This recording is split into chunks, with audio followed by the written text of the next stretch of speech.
ఆడపిల్ల కాదు అగ్గి పుల్ల మోపురా, గోలుకొండ మీద జెండ పాతినాదిరా, గరిట పట్టు చేతరించి తిప్పుతుందిరా, ఫీజు పూసుకున్న నిండు సందమామరా, ఇది గుంటూరు మిర్చిఘాటురా. పేరు మాత్రమే సూర్యకాంతము, మనసు చూస్తే పొంగుతున్న పాలసంద్రము, తీరు మాత్రము లేడి సింగము, దానులంతా దీని ముందు దాసోహము, ప్యాంటు షర్టు వేసుకున్న కాళికాంబరా, కాలరెగర వేసే ఆ స్టైలు చూడరా, పులిని మింగు జింక పిల్లరా. కాంతం కాంతం సూర్యకాంతం, అను పడితే పంతం దునియా సొంతం, కాంతం కాంతం సూర్యకాంతం, తన మొగుడెవరో మరి అయ్యో పాపం. ఇవి మీరే కొన్నారని ఆయనకిస్తే సరిపోతుంది. ఏంటి నువ్వు కొన్న బట్టలు వాడు కట్టుకోవాలా? వాడు మా తమ్ముడు, పండగ రోజు మేం కొన్న బట్టలే వాడు కట్టుకోవాలి. కాదనడం లేదు, కానీ ఇప్పుడంత సమయం లేదు. మీరు షాపింగ్కి వెళ్తే నేను కొన్న వాటికన్నా మంచి బట్టలే కొని తెస్తారు. కానీ మీరిప్పుడు బట్టలు కొనడానికి వెళ్లారని మీ తమ్ముడికి తెలిస్తే ఆయన బాధపడతారు. మా అక్కలు నా విషయంలో ఇంత కేర్లెస్గా ఉన్నారని అనుకోరా? ప్రేమ తగ్గింది అని అనుకోరు? ఆయన దేన్నైనా భరిస్తారు కానీ మీ దూరాన్ని భరించలేరు. ఆయన మీద మీ ఫోకస్ తగ్గిందన్న విషయాన్ని తట్టుకోలేరు. మేమలా మారిపోవడానికి కారణం నువ్వేనే. అయితే నా మీద కోపడండి. నా మీద మీకున్న పగద్వేషాన్ని అలాగే కంటిన్యూ చేయండి. కానీ ఆయనకి మాత్రం దగ్గరగానే ఉండండి.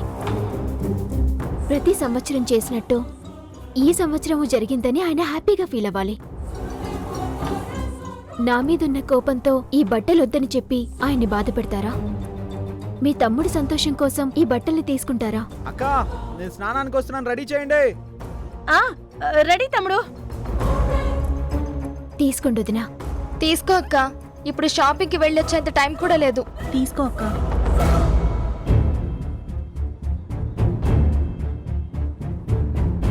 మనకి పెట్టిన చీరలు మనం కట్టుకోకూడదనుకున్నాం, కానీ నాన్న ముందిచ్చింది, కట్టుకోకపోతే బాగోదని కట్టుకున్నాం. కానీ ఇప్పుడు తమ్ముడికి కూడా అదే బట్టలు కొని తెచ్చింది. ఛా, ఇదంతా అది కావాలనే చేస్తుందే. కాదనకూడదని నాన్న ముందు చీరలిచ్చింది, ఇప్పుడు షాపింగ్ చేసే టైం లేదు కాబట్టి మనల్ని లాక్ చేసి ఈ బట్టలిచ్చింది. చూద్దాం, తెలివిగా అది చెయ్యాల్సిన పని ఒక్కొక్కటిగా చేస్తుంది. టైం చూసి మనం చెయ్యాల్సిన పని మనము చేద్దాం. ఏంటమ్మా సూర్య హడావుడే? ఏంటిది? ఇది సున్నుపిండి, ఇది కొబ్బరి నూనె. దేనికి? దేనికంటారేంటి మావయ్య, ఇవాళ రాఖీ పౌర్ణమి కదా, అందుకే ఆయనకి తలంటి ఒంటికి నలుగు పెట్టి నేనే దగ్గరుండి రెడీ చేస్తాను. ఎందుకు నవ్వుతున్నారు మావయ్య? ఏ, నా భర్తకి నేను ఇవన్నీ చేయకూడదా? వాడి మీద పూర్తి హక్కులు నీకే ఉన్నాయమ్మా. కాకపోతే ఈ ఒక్కరోజు మాత్రం ఆ రైట్స్ నీవి కావు, వాడి అక్కలవి. రామ్మా చూపిస్తాను.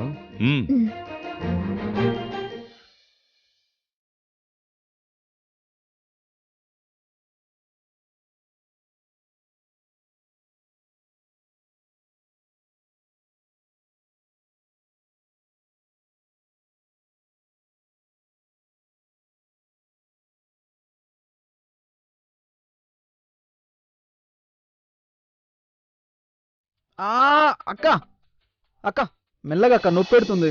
ఊరుకోరా, తలచూడు కొబ్బరి పీచులో ఎలా అయిపోయిందో. అవునక్క, ఒంటి నిండా మట్టే. అవును మరి, మనమంటే దగ్గరుండి చేయించేవాళ్ళం. అవును మరి, ఆ సూర్యకేం అవసరం ఉంటుంది? వీడే తలంటుకోవడంతో తల పాడైపోయింది. నలుగు పెట్టేవాళ్ళు లేక నల్లబడిపోయాడక్క. వీడి మీద మనకు ప్రేమున్నట్టు ఆ సూర్యకేముంటుంది? ఎంతసేపు వీడి మీద పెత్తనం చేయాలని ఆలోచిస్తుందే కాని ప్రేమ చూపించడం దానికేం తెలుసు? అబ్బా అక్క, ఈ రోజైనా ప్రశాంతంగా హ్యాపీగా ఉందాం అనుకున్నాను. ఇప్పుడు ఏమైందిరా? ఏం అవడం ఏంటక్క, మీరు నాకు స్నానం చేస్తున్నా కానీ నా కాన్సన్ట్రేషన్ అంతా ఆ సూర్య మీదే ఉంది.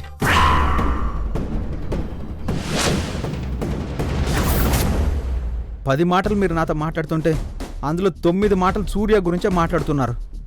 మమ్మల్ని అది అంతగా డిస్టర్బ్ చేసిందిరా. ఆగిపోయారేంటి అక్కలు? కానివ్వండి.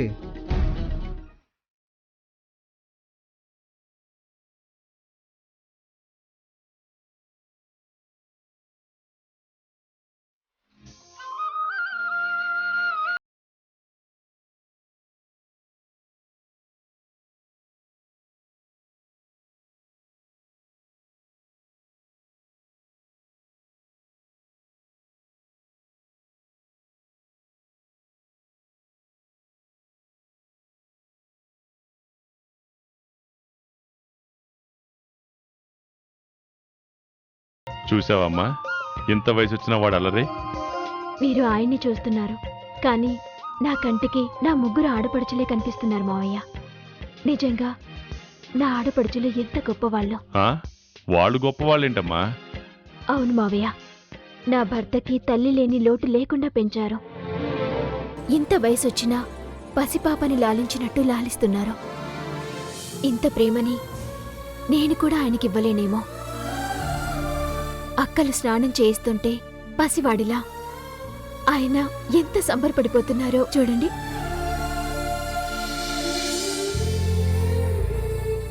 భార్యగా నేను ఏం చేసినా ఇంతకంటే సంతోషాన్ని ఆయనకివ్వలేను. అబ్బా అక్క, అయ్యో ఆగు నాన్న, ఆగు. ఓకే నాన్న. ఓకే అక్క. రేయ్, చిన్నగా చేయించండి, మెల్లగా. నీళ్ళు తీసుకో. సరే. చిన్నతనం నుంచి నా భర్తపై ఇంత ప్రేమ చూపిస్తూ ఆయనకి ఇంతటి సంతోషాన్నిస్తున్నా నా ఆడపడుచుల కాళ్ళకి నమస్కారం చేసినా, వాళ్ల కాళ్ళు కడిగి నీళ్లు నెత్తిన చల్లుకున్నా తప్పు లేదనిపిస్తుంది. వాళ్ళ అదృష్టవంతులే, దురదృష్టం కూడా అదేనమ్మా. మావయ్య, అవునమ్మా, తోడబుట్టిన వాళ్ళ ప్రేమలో పడి కట్టుకున్న దాని ప్రేమ తెలుసుకోలేకపోతున్నాడు, చూడలేకపోతున్నాను. కొద్దిసేపు తలరుద్దితే జలుబు చేస్తుంది. నీళ్ళు పోయి. అలాగే. నేను ఎంత ప్రేమను చూపిస్తున్నా అర్థం చేసుకోరేంటి అనే బాధ నాకు కూడా ఉండేది మావయ్య. కానీ ఇప్పుడు ఆ బాధ పోయింది. ఆయన నా ప్రేమని అర్థం చేసుకోలేకపోయినా పర్వాలేదు, ఆయనకి మాత్రం ఆ ప్రేమలో ఎప్పటికీ దూరం కాకూడదు. నా ఆడపడుచుల విలువ తెలియక అనవసరంగా నేనే అప్పుడప్పుడు వాళ్ళతో గొడవలు పడ్డాను, ఛాలెంజ్లు చేశాను.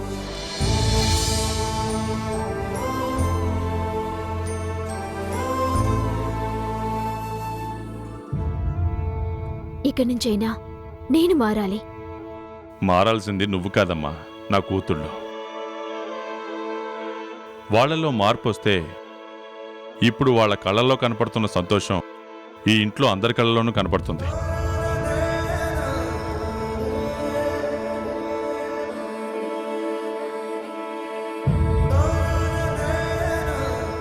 ఆ రోజు వస్తుంది మావయ్య, నాకా నమ్మకం ఉంది.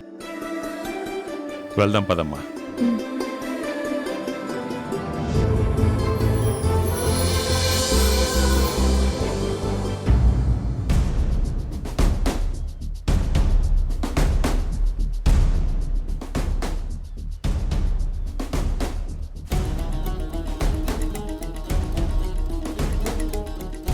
అది కరెక్ట్ కాదమ్మా. అది కాదు మావయ్య, నేను చెప్పేది. ఏంటమ్మా నువ్వు చెప్పేది? నేను వినేది తెలివైందనివని అంతా నీ చేతికి అప్పగించాను. అలాగని నువ్వే నిర్ణయం తీసుకుంటే ఆ నిర్ణయానికి మేము తలకాయ ఒప్పాలా? నేను చేస్తుంది తప్పు కాదు కదా మావయ్య. తప్పేనమ్మా, ముమ్మాటికి నీ నిర్ణయం తప్పే. మీరు కూడా ఏంటన్నయ్యా? ఏమేంటమ్మా, ఎవరైనా ఇదే మాట అంటారు. దేనికైనా ఓ లిమిట్ ఉండాలమ్మా. నీ భర్తను ప్రేమగా చూసుకుంటున్నారని వాళ్ళు నీ కంటికి దేవతలా కనిపిస్తున్నారమ్మా. అయినా అవి నీకిచ్చినవమ్మా, నువ్వెవరికో దానం ఇవ్వటం ఏంటి? ఎవరికిస్తున్నానన్నయ్యలో? నా ఆడపడుచులకే కదా. నీ ఆడబడుచుల కోసం కాదమ్మా, నా భార్య తన కోడలికివ్వాలని చెప్పి ఇచ్చిన 7 వారాల నగలవి. అమ్మ నగలు బిడ్డలు వేసుకోకూడదా? కానీ తన కోడలికివ్వాలన్నదే నా భార్య కోరికమ్మా. అందుకే ఆ నగలు నీ దగ్గరే ఉండాలి, నువ్వే వేసుకోవాలి, ఎవ్వరికి ఇవ్వడానికి వీల్లేదు. కావాలంటే వాళ్ళు కొత్త నగలు చేయించుకుంటారమ్మా. వాళ్ళు కొత్త నగలు చేయించుకోలేరని ఇస్తాననడం లేదు. నా తృప్తి కోసం ఇవ్వాలనుకుంటున్నాను. రాఖీ పౌర్ణమి గిఫ్ట్గా వాళ్ళమ్మ నగలు వాళ్ళకిస్తే ఎంత హ్యాపీగా ఫీల్ అవుతారో, మా ఆయన ఎంత హ్యాపీగా ఫీల్ అవుతారో. ఈరోజు రాఖీ పండగ. మా ఆయనకి వాళ్ళు రాఖీలు కట్టిన తర్వాత వాళ్ళ చేతిలో ఏదో ఒకటి పెట్టాలి కదా.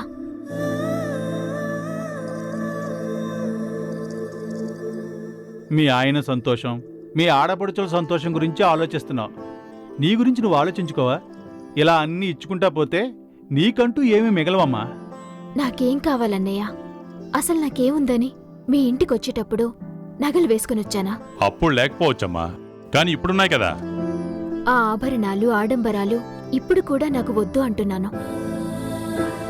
చూడండి మావయ్య, కష్టం వస్తే చెప్పుకోవడానికి కానీ సంతోషం వస్తే పంచుకోవడానికి కానీ నలుగురు మనుషులు లేని చిన్న కుటుంబం నాది. మాకు మేము ఓదార్చుకోవడం, మాలో మేము సంతోషపడ్డాం, అదే అలవాటు. కానీ ఇక్కడ నాకు కష్టం వస్తే కాచుకోవడానికి, సంతోషం వస్తే పంచుకోవడానికి పెద్ద కుటుంబం ఉంది.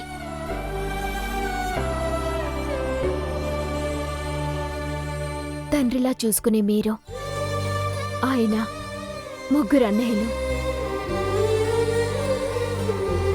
ముగ్గురు ఆడపడుచులు. ఇంతకన్నా నాకేం కావాలి?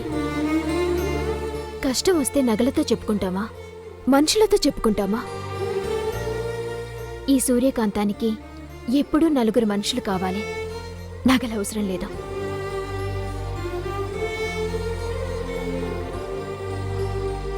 నువ్వెన్ని చెప్పినా సరే ఆ నగలు నా కూతురికి ఇవ్వడం నాకు ఇష్టం లేదమ్మా. అవును, మేము ఒప్పుకోం. అంతేనా? అంతే. హ్మ్, సరే అయితే ఆ నగలు నాకు అవసరం లేదు.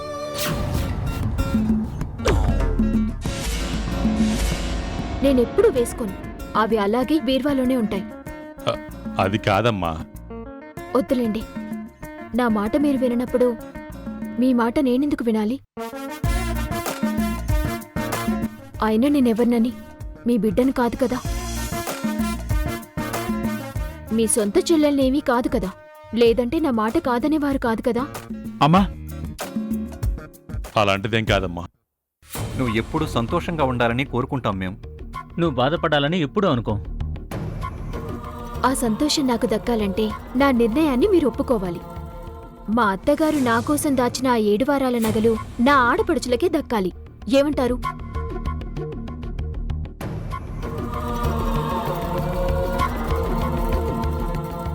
లేదంటే చెప్పానుగా, ఎప్పటికీ అవి బీర్వాలోనే ఉంటాయి. నేను మీ ఎవ్వరితోనూ మాట్లాడను.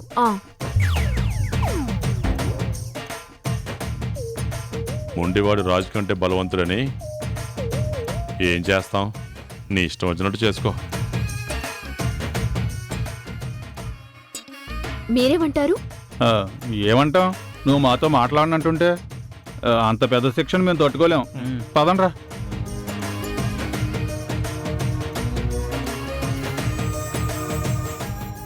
పూర్ణి, అక్షంతలు ఇవ్వవే. ఇదిగో ప్రగతి, కలుపుతున్నానక్క. కుంకుమ. ఇదిగో అక్క. దీపం అబ్బా, అది కూడా రెడీగా ఉంది. తెచ్చారా? అక్క త్వరగా పదక్క, తమ్ముడికి రాఖీ కట్టి మనం ఆశీర్వదిద్దాం.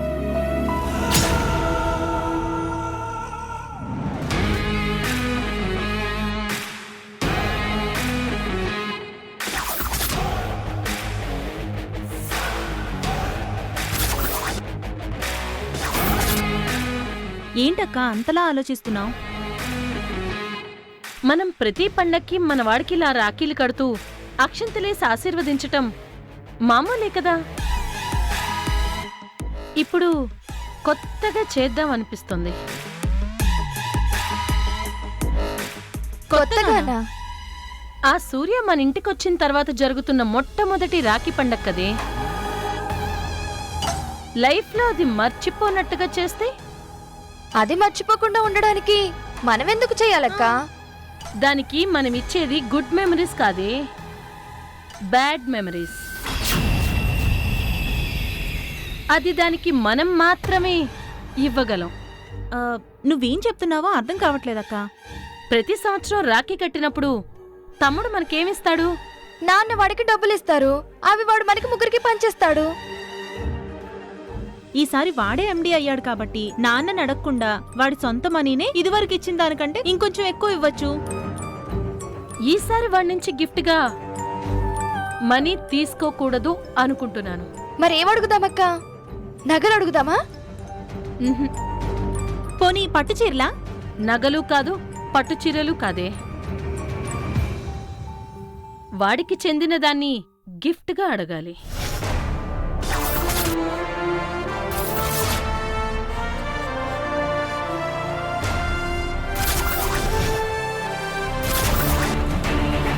అంటే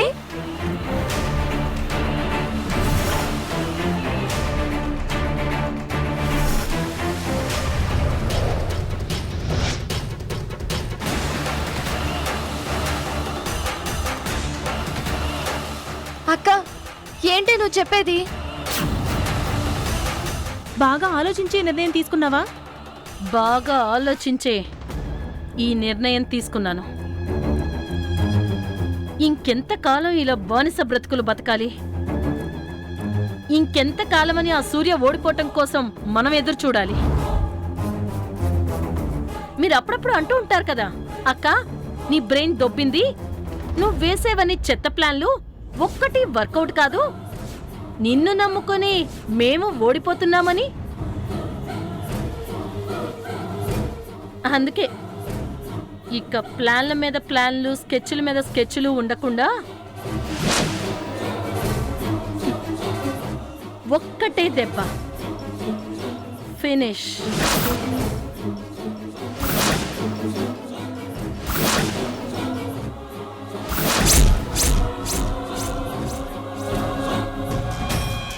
అక్క, తమ్ముడు ఒప్పుకుంటాడా? ముందే మాట తీసుకుంటాంగా. నాన్న అక్కడే ఉంటాడు కదక్క. ఉండని. మన భర్తలు కూడా అక్కడే ఏడుస్తారుగా. ఏడో ఆ నీవే. సూర్య కూడా అక్కడే ఉంటుంది కదా. ఎవ్వరున్నా సరే ఈ టాపిక్ ఈరోజు మాట్లాడే తీరుతాను. ఎందుకో నాకు చాలా భయంగా ఉందక్క. టాపిక్ రైట్ చేసేదాన్ని నేనే కాబట్టి ఏ ప్రాబ్లం వచ్చినా నాకే వస్తుంది. అది నేను చూసుకుంటాను. మీరు సేఫ్ కదా? అదేంటక్క అలా అంటావు? నీ కష్టం వస్తే ఒకటి, మా కష్టం వస్తే ఒకటినా? ఎప్పుడు ఏ కష్టం వస్తుందో అని భయపడుతూ ఆ సూర్యుని కొట్టే ఛాన్స్ ఎప్పుడొస్తుందా అని ఎదురు చూస్తూ కూర్చునే కంటే ఆ కష్టాన్ని మనమే ఫ్రేమ్లోకి తీసుకొచ్చి ఫేస్ చేయటం బెటర్ కదా. అనుకున్నది సాధిస్తాననే నమ్మకం నాకుంది. జరిగిందా గెలిచినట్టు, నిలబడినట్టు. పదండి, ఈరోజు తాడో పేడో తేల్చుకుందాం.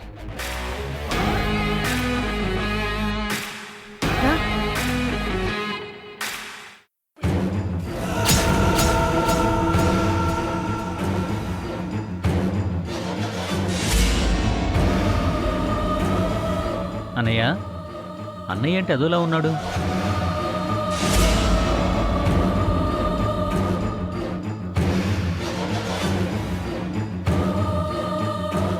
అనయ్య అన్నయ్య, అనయ్య అన్నయ్య, అనయ్య ఏమైంది అనయ్య? ఏమైంది అన్నయ్య? అన్నయ్య మాట్లాడవేంటి అన్నయ్య? అనయ్య అన్నయ్య, ఏమైంది అనయ్య? ఎందుకలా అయిపోయావు? చెప్పన్నయ్య ఏమైంది?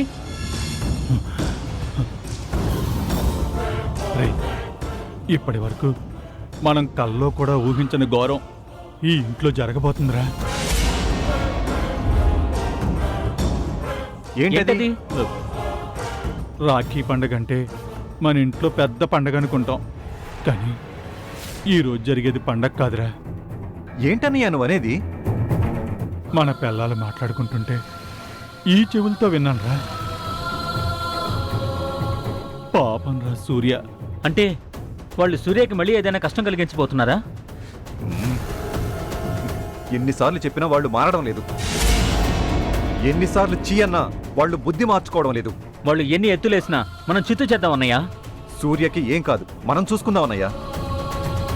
ఎప్పటి వరకు వాళ్ళు సూర్యని ఎలా ఇబ్బంది పెట్టాలనే చూశారా, కానీ ఇప్పుడు ఏకంగా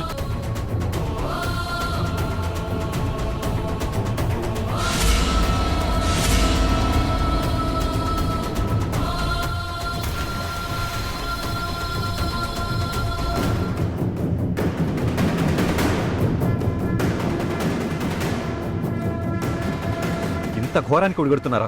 అసలు వీళ్ళు మనుషులేనా? పాపం చైతుగాడు అసలే అమాయకుడు. పైగా అక్కలేం చేసినా తన మంచి కోసమే అని గుడ్డిగా నమ్మే పిచ్చివాడు. కాబట్టేరా వాళ్ళ మీద వాడుకున్న ప్రేమను అడ్డు పెట్టుకుని ఈ పని చెయ్యాలని ఫిక్స్ అయ్యారు. మాట తప్పకుండా చైతుని ఎమోషనల్గా లాక్ చేయాలని చూస్తున్నారు. సూర్యకాంతం జీవితాన్ని నాశనం చేయాలని చూస్తున్నారు. లాభం లేదన్నయ్య. వాళ్ళ కుట్ర తెలిసి కూడా ఇప్పుడు మనం మౌనంగా ఉంటే ఇప్పటి వరకు కాదు, ఇప్పుడు మనం నిజమైన అసమర్థులం అవుతాం. ఇప్పుడే మనం వెళ్ళి ఒక్కొక్కరిని చెప్పు తీసుకొట్టి మావయ్య గారి ముందు నుంచో పెడదాం. పదండి అన్నయ్య.